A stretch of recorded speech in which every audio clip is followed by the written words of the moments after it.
Chilli powder, ಸಖತ್ ಖಾರ ಬಣ್ಣ ಮತ್ತು ರುಚಿ ಆಚಿ ಚಿಲ್ಲಿ ಪೌಡರ್.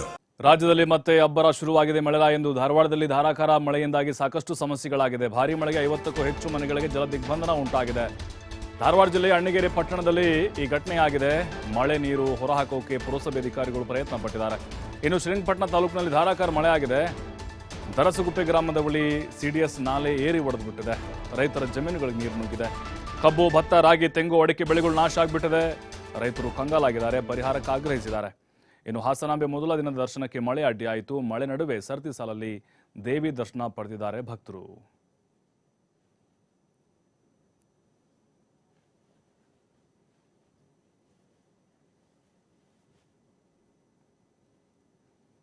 ಧಾರವಾಡದಲ್ಲೂ ಕೂಡ ಮಳೆಯ ಅವಾಂತರ ಉಂಟಾಗಿದೆ. ಆ ಮಳೆಯ ನೀರು ಮನೆಗಳಿಗೆ ನುಗ್ಗಿ ಸಾಕಷ್ಟು ರೀತಿ ಅವಾಂತರಗಳಾಯಿತು. ಮತ್ತು ಮಂಡ್ಯ ಜಿಲ್ಲೆಯ ಶ್ರೀರಂಗಪಟ್ಟಣದಲ್ಲೂ ಕೂಡ ರೈತರ ಜಮೀನುಗಳಿಗೆ ನೀರು ನುಗ್ಗಿ ತೊಂದರೆ ಉಂಟಾಯಿತು. ಕಂಗಾಲಾಗಿಬಿಟ್ಟಿದೆ ರೈತರು. ಹಾಗೆ ಹಾಸನಾಂಬೆ ದರ್ಶನಕ್ಕೂ ಕೂಡ ಮೊದಲ ದಿನ ಮಳೆಯ ಅಡ್ಡಿ ಉಂಟಾಗಿತ್ತು. ಆ ಮಳೆಯ ನಡುವೆ ಕೂಡ ಭಕ್ತಾದಿಗಳು ಸರತಿ ಸಾಲಲ್ಲಿ ಬಂದು ದರ್ಶನ ಪಡೆದರು.